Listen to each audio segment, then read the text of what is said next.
எல்லாருக்கும் வணக்கங்க. இன்னைக்கு நாம பார்க்க போகிறது பிரண்டை அல்லது வஜ்ரவள்ளி.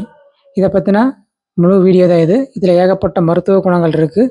இதை யாரெல்லாம் சாப்பிட்லாம், சாப்பிடக்கூடாது அப்படிங்கிறத எல்லாத்தையும் நம்ம இந்த வீடியோவில் விரிவாக பார்க்க போகிறோம். நீங்கள் அதுக்கு முன்னாடி நம்ம சேனலை நீங்கள் சப்ஸ்கிரைப் பண்ணி நமக்கு சப்போர்ட் பண்ணுங்கள். இப்போ வாங்க வீடியோக்குள்ளே போகலாம். பிரண்டை அதாவது இது அனைத்து நோய்களுக்குமான மூலிகைங்க.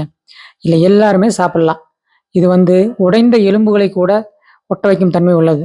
அதே மாதிரி எலும்புகளை ரொம்ப பலப்படுத்துறதுக்கும் இது உதவுது. செரிமான பிரச்சனையில் இருக்கிறவங்க இதை சாப்பிட்டாலே உடனே எல்லாம் சரியாகும். இது பசியை தூண்டும் சக்தி உடையதுங்க. அது மட்டும் இல்லை, உடல் வலியை கூட போக்கும் சக்தி இதுக்கு இருக்குன்னு சொல்கிறாங்க. மூல நோய் உள்ளவங்களுக்கு இது மிகப்பெரிய அருமருந்துங்க. ஆனால் அதே மாதிரி ரத்த மூலம் உள்ளவங்களும் பார்த்தீங்கன்னா இதை சாப்பிட்டா உடனடி நிவாரணம் கிடைக்குதுங்க. நீங்கள் மாதவிடாய் கோளாறு இருக்கிற பெண்களுக்கு பார்த்தீங்கன்னா இதை விட சிறந்த மருந்தே இல்லை அப்படின்னு மாதிரி சொல்கிறாங்க. இதில் பார்த்தீங்கன்னா vitamin E, vitamin C, calcium, minerals என ஏகப்பட்ட நல்ல விஷயங்கள் இருக்குங்க. இது முறிந்த எலும்புகளையும் ஒட்ட வைக்கிற தன்மை இது கிடைக்குது.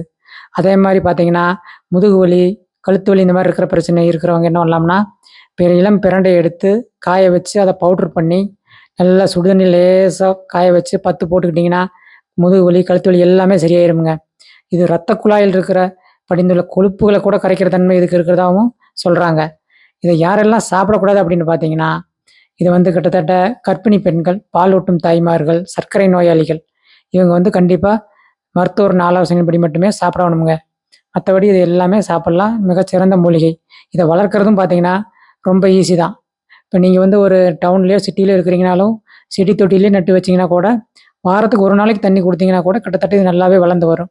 இது வறட்சியை கூட தாங்கி வளரக்கூடிய மூலிகைங்க. இந்த வீடியோ பிடிச்சிருந்துச்சுன்னா நீங்கள் நம்ம சேனலை சப்ஸ்கிரைப் பண்ணுங்கள், லைக் பண்ணுங்கள், ஷேர் பண்ணுங்கள். நன்றி.